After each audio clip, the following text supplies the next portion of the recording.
ഐയുടെ സംസ്ഥാന സമ്മേളനവും 25ാമത് പാർട്ടി കോൺഗ്രസും നടന്നു കഴിഞ്ഞിരിക്കുകയാണ്. ഈ വർഷം പാർട്ടിയെ സംബന്ധിച്ചിടത്തോളം വളരെ പ്രധാനപ്പെട്ട ഒരു വർഷമാണ്, ജന്മശതാബ്ദി വർഷമാണ്.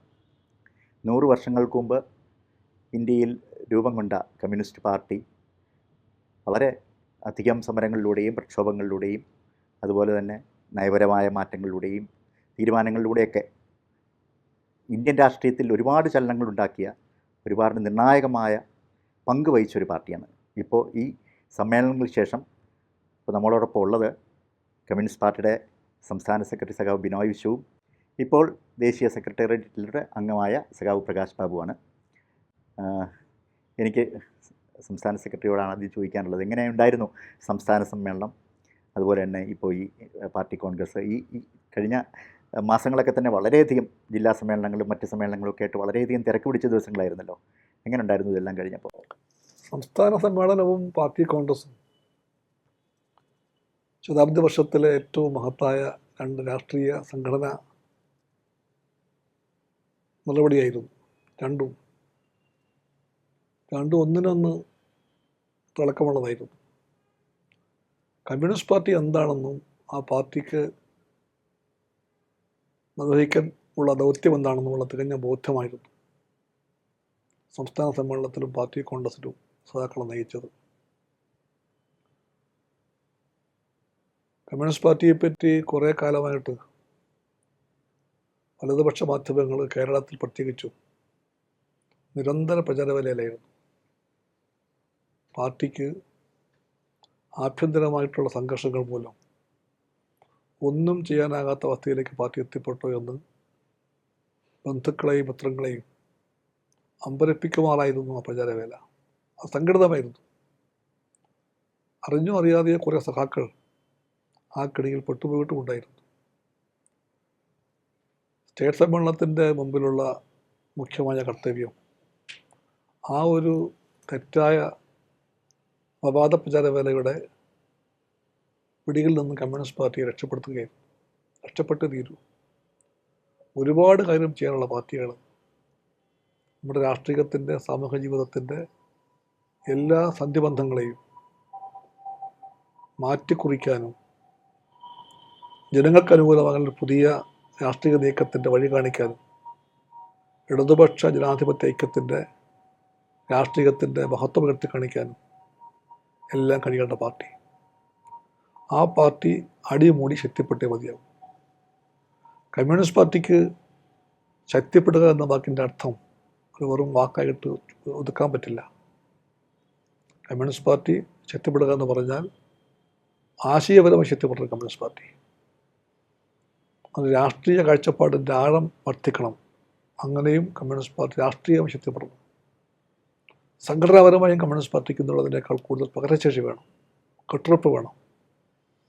ഇതെല്ലാം കൂടെ ചേരുമ്പോഴേ കമ്മ്യൂണിസ്റ്റ് പാർട്ടി ശക്തിപ്പെട്ടു എന്ന് പറയാൻ പറ്റും. ആ വ്യക്തത പാർട്ടിക്കുണ്ട്. ആ വ്യക്തതയെ മുറുകെ പിടിച്ചുകൊണ്ട് അടിമുടി കമ്മ്യൂണിസ്റ്റ് പാർട്ടിയെ ജനങ്ങളുടെ മനസ്സിൽ സ്ഥാനമുള്ള, സ്വന്തം ദൗത്യത്തെപ്പറ്റി ബോധ്യമുള്ള, മുന്നോട്ട് പോകാൻ ജനതയ്ക്ക് വഴി കാണിക്കാനുള്ള ആർജവമുള്ള പാർട്ടിയാക്കി മാറ്റണം എന്ന കാഴ്ചപ്പാടാണ് ഞങ്ങൾ നയിച്ചത്. ആ വഴികൾ ഞങ്ങൾ ലക്ഷ്യം നേടിയെന്ന് ഞാൻ പറയുന്നു. 14 ജില്ലാ സമ്മേളനങ്ങളിലും അതുകൊണ്ട് ആ അന്തരീക്ഷത്തിൻ്റെ ശക്തി തെളിയിക്കാൻ പറ്റി. സഖാക്കൾക്ക് എന്താണ് പ്രതീക്ഷ തങ്ങളുടെ പാർട്ടിയിൽ നിന്നെന്ന് അവർ അറിയിച്ചിട്ടുണ്ട്. ആ പ്രതീക്ഷയ്ക്കൊത്ത വിധം കമ്മ്യൂണിസ്റ്റ് പാർട്ടി ഐക്യപ്പെട്ട് മുന്നോട്ട് പോകാൻ കാണിക്കുന്ന വ്യഗ്രതയുടെയും ജാഗ്രതയുടെയും തെളിവായിട്ട് മാറി എല്ലാ ജില്ലാ സമ്മേളനങ്ങളും. അതിനുശേഷമായിരുന്നു സ്റ്റേറ്റ് സമ്മേളനം. എല്ലാ ജില്ലകളിലും കണ്ട ഈ വികാരത്തിൻ്റെ പാർട്ടി മുന്നോട്ട് കുതിക്കണം, ഒന്നിച്ചു പോകണം, പാർട്ടിയുടെ രാഷ്ട്രീയ ആശയ സംഘടന അടിത്തറ വിലപ്പെടണം. ഈ ത്വരയുടെ ഈ ഒരു തിടുക്കത്തിൻ്റെ പ്രതിഫലനമായിട്ടാണ് സ്റ്റേറ്റ് സമ്മേളനത്തെ സഖാക്കൾ മാറ്റിയത്. ആ വിജയം ജനങ്ങളുടെ വിജയമാണ്, സഖാക്കളുടെ വിജയമാണ്, ഞങ്ങളുടെ വിജയമല്ല. ഞാൻ അവിടെ പറഞ്ഞു, ഒരു യുദ്ധവും ജയിക്കുന്നത് ഒരു സേനാനായകൻ മാത്രമായിട്ടല്ല, എല്ലാ വിജയത്തിൻ്റെയും സൈന്യമുണ്ട്. കമ്മ്യൂണിസ്റ്റ് പാർട്ടിയുടെ വിജയത്തിൻ്റെ പിറകിൽ ഒരു വലിയ സൈന്യമുണ്ടായിരുന്നു. കമ്മ്യൂണിസ്റ്റ് പാർട്ടിയെ പ്രാണനെപ്പോലെ സ്നേഹിച്ച സഖാക്കളുടെ സൈന്യം. ആ സൈന്യത്തിൻ്റെ ആജ്ഞ ശിരസാ വഹിച്ചുകൊണ്ട് ഞങ്ങൾ നേതൃത്വം വഹിക്കേണ്ട പങ്കുണ്ട്. നേതൃത്വം ആ പങ്ക് വഹിച്ചിട്ടുണ്ട്. ആ പങ്ക് വഹിച്ചു എന്നുള്ളതല്ലാതെ ഞങ്ങളല്ല ഈ സമരം ജയിച്ചത്. ജയിച്ചവർ സഖാക്കളാണ്. കമ്മ്യൂണിസ്റ്റ് പാർട്ടിയെ കണ്ണിലെ കൃഷ്ണമണിയെപ്പോലെ സ്നേഹിച്ച സഖാക്കൾ, അവരുടെ വിജയമാണത്. ഈ വിജയത്തിൻ്റെ തുടർച്ചയായിരുന്നു പാർട്ടി കോൺഗ്രസ്. അതേപ്പറ്റി പിന്നീട് പറയാം. ഇപ്പോൾ സഖാവ് ബിനോയ് ഇപ്പോൾ പറഞ്ഞ സൈന്യത്തെക്കുറിച്ച് പറഞ്ഞല്ലോ, വളരെ നല്ലൊരു ഉപമയാണത്. ആ സൈന്യത്തിലെ ഒരു സാധാരണ ഭടനായിട്ട് തുടങ്ങിയ ഒരാളാണ് സഖാവ്. ഇപ്പോൾ പാർട്ടിയുടെ ഏറ്റവും ഉന്നതമായ വേദിയിലെത്തി നിൽക്കുന്നു. എങ്ങനെ തോന്നുന്നു ഇപ്പോൾ ഈ പാർട്ടി കോൺഗ്രസിൻ്റെ അനുഭവങ്ങൾ? നേരത്തെ സംസ്ഥാന കമ്മിറ്റിയുടെ അസിസ്റ്റൻറ്റ് സെക്രട്ടറി ആയിട്ടൊക്കെ ഒരുപാട് കാലം പ്രവർത്തിച്ചു. ഇപ്പോൾ ഇതിന് ശേഷം ഈ സംഘടനാ അനുഭവങ്ങളുടെ ഒരു പശ്ചാത്തലത്തിൽ ഇപ്പോൾ ഈ പുതിയ ഒരു അസൈൻമെൻറ്റിനെ കുറിച്ചൊക്കെ എന്താ? പാർട്ടി സമ്മേളനങ്ങളിൽ സഹാക്കൾ അവരുടെ മനസ്സിലെ വികാരങ്ങളും അവരുടെ അനുഭവങ്ങളും ഒക്കെ പ്രതിഫലിപ്പിക്കും. നല്ല സജീവമായ ചർച്ച നടക്കും. ഒരു ജനാധിപത്യ കേന്ദ്രീകരണം എന്ന സംഘടനാ തത്വം അംഗീകരിച്ചിട്ടുള്ള രാഷ്ട്രീയ പാർട്ടി എന്ന നിലയിൽ വിമർശനവും സ്വയം വിമർശനവും പാർട്ടി ഘടകങ്ങളിലും സമ്മേളനങ്ങളിലും സ്വാഭാവികമായിട്ടുണ്ടാകും. അതിനെ നമ്മൾ സ്വാഗതം ചെയ്യാറാണ് പതിവ്. അങ്ങനെ തന്നെ സ്വാഗതം ചെയ്തിട്ടുണ്ട് ഈ സമ്മേളനങ്ങളിലുമെല്ലാം. അവർ ചൂണ്ടിക്കാണിക്കുന്നതിൽ എന്തെങ്കിലും കാര്യമായ പാർട്ടി നേതൃത്വം ശ്രദ്ധിക്കേണ്ടുന്ന കാര്യങ്ങളുണ്ടെങ്കിൽ അത് ശ്രദ്ധിക്കുകയും അതിൽ ആവശ്യമായ മാറ്റങ്ങൾ വരുത്തിക്കൊണ്ട് മുന്നോട്ട് പോവുകയും ചെയ്യുക എന്നതാണ് പൊതുവിൽ കമ്മ്യൂണിസ്റ്റ് പാർട്ടിയുടെ നേതൃത്വം ചെയ്യുന്നത്. ഇപ്പോഴും അതങ്ങനെ തന്നെ ചെയ്തിട്ടുണ്ട്.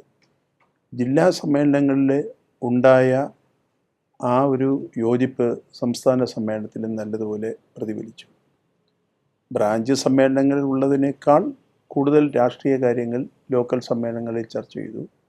ലോക്കൽ സമ്മേളനങ്ങളിൽ ഉള്ളതിനേക്കാൾ കുറച്ചുകൂടി പൊളിറ്റിക്സ് മണ്ഡലം സമ്മേളനങ്ങളിൽ വന്നു. കുറച്ചുകൂടെ നല്ല നിലയിൽ ജില്ലാ സംസ്ഥാന സമ്മേളനങ്ങളിലും വന്നു. അതിൻ്റെ ഒരു പ്രതിഫലനം സ്വാഭാവികമായിട്ടും സംസ്ഥാന സമ്മേളനത്തിൽ വന്ന ആ കാഴ്ചപ്പാടുകളൊക്കെയാണ് പാർട്ടി കോൺഗ്രസിലും പ്രതിഫലിച്ചത്. രാഷ്ട്രീയമായും കമ്മ്യൂണിസ്റ്റ് പാർട്ടിയെ കൂടുതൽ വ്യക്തതയുള്ള ഒരു സംഘടനയായി കൊണ്ടുപോകണം. അതേസമയം തുല്യ പ്രാധാന്യത്തോടുകൂടി കാണേണ്ടുന്നതാണ് അതിൻ്റെ സംഘടന.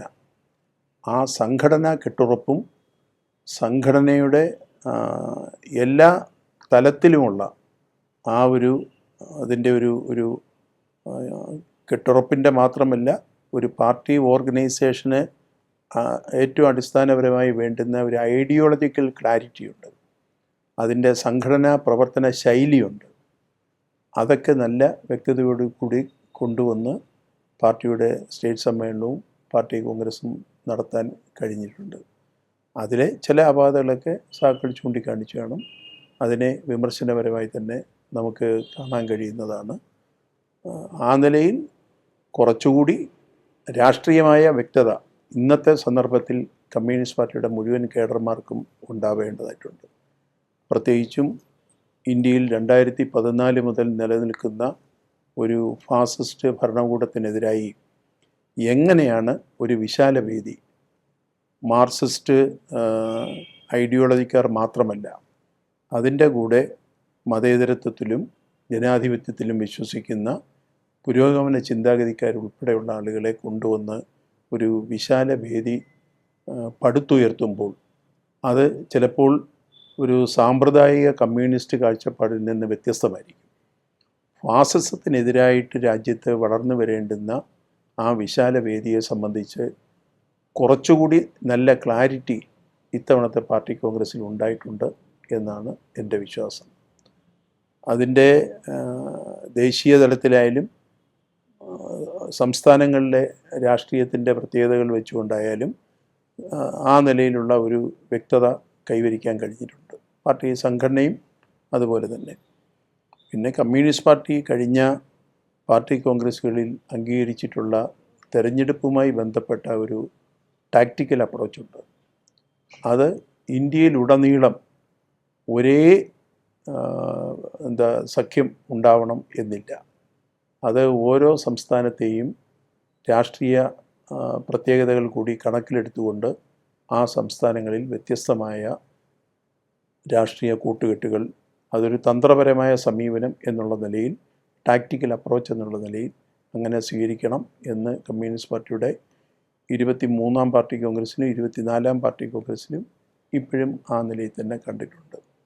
അതുകൊണ്ട് ഇന്ത്യയെപ്പോലെ വൈവിധ്യമുള്ള ഒരു രാജ്യത്ത് എല്ലാ സംസ്ഥാനങ്ങൾക്കും ഒരുപോലെ സ്വീകാര്യമായ ഒരു ഒരു സമീപനം തെരഞ്ഞെടുപ്പ് രാഷ്ട്രീയത്തിൽ ഉണ്ടായിക്കോണം എന്നില്ല.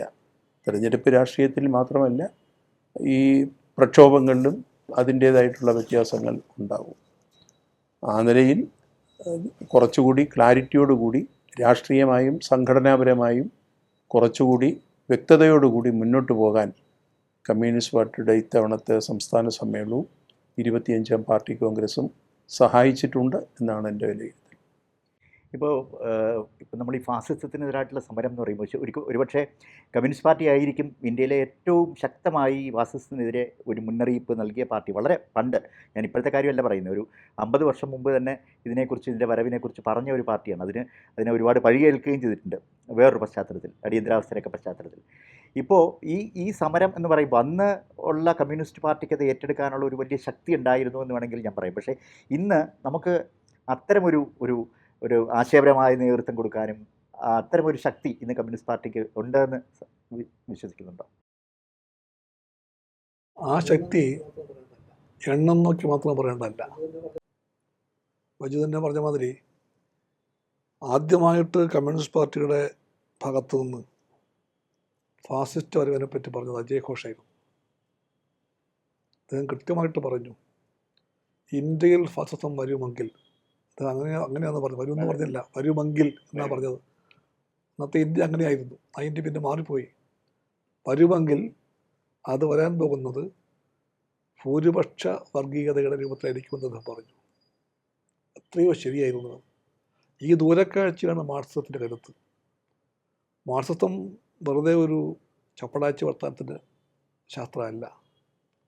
സമൂഹത്തെ പഠിക്കാൻ, സംഭവിക്കാൻ ഇടയിലുള്ള ചലനങ്ങളെ മുൻകൂട്ടി കാണാൻ, ഒത്തവിധം പ്രസ്ഥാനത്തെയും ആശയത്തെയും പ്രാപ്തമാക്കാൻ എല്ലാമുള്ള ഉൾക്കാമ്പുള്ളൊരു ഐഡിയോളജിയാണ്. That's why we call it a science. ശാസ്ത്രമാണ് മാർക്സിസം. ആ ശാസ്ത്രത്തിൻ്റെ ശാസ്ത്രീയതയെ ഉൾക്കൊണ്ടുകൊണ്ടാണ് അന്ന് കമ്മ്യൂണിസ്റ്റ് പാർട്ടി ജനറൽ സെക്രട്ടറിക്ക് അത് പറയാൻ പറ്റിയത്. ഇതായിരിക്കും അതിൻ്റെ വരവെന്ന്. എത്ര വലിയ സത്യസന്ധമായ പ്രസ്താവനയാണെന്ന് പിന്നെ ഇന്ത്യ അത് മനസ്സിലാക്കി. ആ കെൽപ്പുള്ള കമ്മ്യൂണിസ്റ്റ് പാർട്ടിയാണ് ആദ്യമായിട്ട് ഇന്ത്യയിൽ പിന്നീട് ഫാസിസ്റ്റ് വിപത്ത് യാഥാർത്ഥ്യമായി മാറിയപ്പോൾ അതിനെ ചെറുക്കേണ്ട വഴിയെപ്പറ്റിയും ആഴത്തിൽ ചിന്തിച്ച പാർട്ടി CPI ആണ്. വളരെ കൃത്യമായിട്ട് സംശയലേശമന്യേ കമ്മ്യൂണിസ്റ്റ് പാർട്ടി പറഞ്ഞു, RSS നയിക്കുന്ന BJP ഭരിക്കുന്ന ഇന്ത്യ ഒരു ഫാസിസ്റ്റ് രാഷ്ട്രീയത്തിൻ്റെ വഴിക്ക് പോവുകയാണ്, അത് ചെറുത്തേ തീരൂ. അതിലേക്കുള്ള യാത്രകൾ കമ്മ്യൂണിസ്റ്റ് പാർട്ടിയെ അതിൻ്റെ ലോക അനുഭവം പഠിപ്പിച്ച് സഹായിച്ചിട്ടുണ്ട്. ലോക കമ്മ്യൂണിസ്റ്റ് പ്രസ്ഥാനത്തിൻ്റെ പാഠമാണത്. ഫാസിസം ഒരാപത്തായി അപ്പുറത്ത് നിൽക്കുമ്പോൾ അത് ചെറുക്കേണ്ട വഴി എന്താണ്? ഡിമിത്രോവിൻ്റെ തീസിസ്, ഇന്നത്തെ പഠനങ്ങൾ, ഇൻ്റർനാഷണലിൻ്റെ 7ാമത്തെ കോൺഗ്രസിൻ്റെ റിപ്പോർട്ട്, ഇതെല്ലാം ശരിക്കും പറഞ്ഞാൽ ഇന്ത്യ വീണ്ടും പഠിക്കേണ്ടതാണ്. ഇന്ത്യയിലെ പ്രത്യേകിച്ച് കമ്മ്യൂണിസ്റ്റുകാർ. ഏറ്റവും മുഖ്യ വിപത്ത് ഫാസിസമാണെന്ന് ഏറ്റവും ബോധ്യമുള്ള രാഷ്ട്രീയ പാർട്ടി കമ്മ്യൂണിസ്റ്റ് പാർട്ടിയാണ്.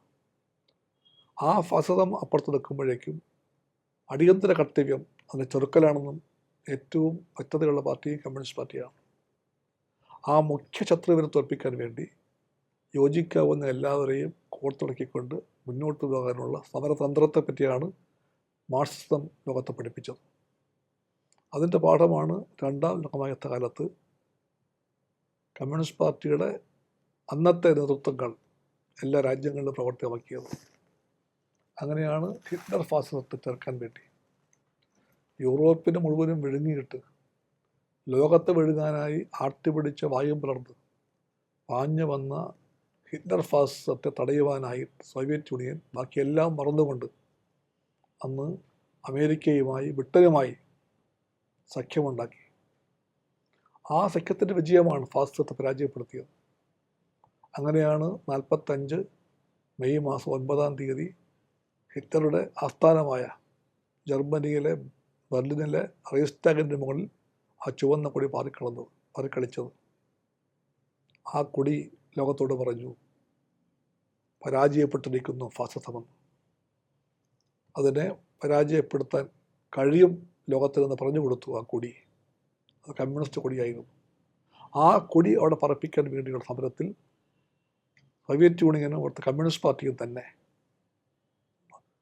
അമേരിക്കയുടെയും ബ്രിട്ടൻ്റെയും സഹായം തേടി ഐക്യനിരയുണ്ടാക്കി. ആ രാഷ്ട്രീയത്തിൻ്റെ മർമ്മം അതാണ്. ഇന്നത്തെ ഇന്ത്യയിലും ഇന്നത്തെ ലോകത്തും ആ രാഷ്ട്രീയത്തിന് പ്രസക്തിയുണ്ട്. സാഹചര്യം മാറി, കാലം മാറി. പക്ഷേ കാലദേശമാറ്റങ്ങളെല്ലാം ഉൾക്കൊണ്ടുകൊണ്ട് മൗലികമായി ശരിയായ ആ രാഷ്ട്രീയത്തെ പ്രവർത്തികമാക്കാനാണ് CPI ശ്രമിച്ചത് ഇന്ത്യൻ മണ്ണിൽ ഇപ്പോൾ. അതുകൊണ്ടാണ് 2015 പുതുച്ചേരി കോൺഗ്രസിൽ വെച്ച് കമ്മ്യൂണിസ്റ്റ് പാർട്ടി പറഞ്ഞത് വിശാലമായ പ്ലാറ്റ്ഫോം വേണമെന്ന്. അന്ന് വേറൊരു പാർട്ടിയും പറഞ്ഞില്ല, ആർക്കും ബോധ്യമായിരുന്നില്ല. ഇടതുപക്ഷത്തുള്ള സുഹൃത്തുക്കൾക്ക് പോലും ചോദിച്ചു, അതൊരു തിരക്ക് പിടിച്ച കണ്ടെത്തലായി പോയില്ലേ? ഇപ്പോഴും അവർക്ക് സംശയം മാറിയിട്ടില്ല. പക്ഷെ കമ്മ്യൂണിസ്റ്റ് പാർട്ടിക്ക് സംശയമുണ്ടായിട്ടേയില്ല. ഈ ആപത്തുണ്ട്, അത് പടിവാതിൽക്കലുണ്ട്, അതിനെ ചെറുക്കണം. അതുകൊണ്ട് കമ്മ്യൂണിസ്റ്റ് പാർട്ടി കൃത്യമായി പറഞ്ഞു, അതിനെ ചെറുക്കാൻ വേണ്ടിയുള്ള ഒരു വിശാലമായ പാർട്ടി പറഞ്ഞ വാക്കെന്താ? എ ബ്രോഡ് പ്ലാറ്റ്ഫോം എന്നാണ് പറഞ്ഞത്. അല്ലാതെ ഐക്യമുന്നണിയെ പറ്റി പറഞ്ഞില്ല. ഐക്യമുന്നണിക്ക് വേണ്ട അന്തരീക്ഷം അന്നില്ല, ഇന്നുമില്ല. അതുകൊണ്ട് ഐക്യമുന്നണിയല്ല, ഐക്യമുന്നണിക്ക് വേണ്ടത് ഒരു മിനിമം പരിപാടിയാണ്. ആ പരിപാടിയിലുള്ള പൊതുവായ ധാരണയാണ്. അതിനെ പറ്റിയ രാഷ്ട്രീയ കാലാവസ്ഥയും അനുകൂലമായ സംഘടന അന്തരീക്ഷവുമാണ്. അതൊന്നും അന്നും ഇന്നും ഇന്ത്യയിലില്ലാത്തതുകൊണ്ട് കമ്മ്യൂണിസ്റ്റ് പാർട്ടി ആ വാക്ക് ഇപ്പോഴും പറയുന്നില്ല. ബോധപൂർവം പാർട്ടി പറഞ്ഞു, ആ പ്രയോഗം ശരിയാണ്. A broad platform. അന്ന് പാർട്ടി പറഞ്ഞത് a broad platform of secular democratic left forces. എത്ര ശരിയായിട്ടാണ് കമ്മ്യൂണിസ്റ്റ് പാർട്ടി രാഷ്ട്രീയത്തെ കണ്ടത്. ആ ശരിയായത് കൊണ്ടാണ് ആ ശരിയുടെ രാഷ്ട്രീയം പതുക്കെ ഇന്ത്യൻ രാഷ്ട്രീയത്തിൽ മറ്റു പാർട്ടികളിലേക്കും ഇങ്ങനെ കിരിഞ്ഞിറങ്ങി വന്നത്. ഓരോരോ പാർട്ടികളും ആരും പറഞ്ഞില്ല ഞങ്ങൾ CPI അദ്ദേഹത്തെ ശരിവെക്കുന്നു എന്നൊരു പറയണ്ട.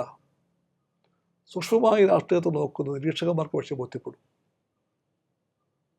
പക്ഷെ നോക്കണം, മുൻവിധി കൂടാതെ സസൂക്ഷ്മം ഇന്ത്യൻ രാഷ്ട്രീയ ചലനങ്ങളെ പഠിക്കാൻ ശ്രമിക്കുന്ന ഒരു പൊളിറ്റിക്കൽ ഒബ്സർവർക്ക് ബോധ്യപ്പെടും.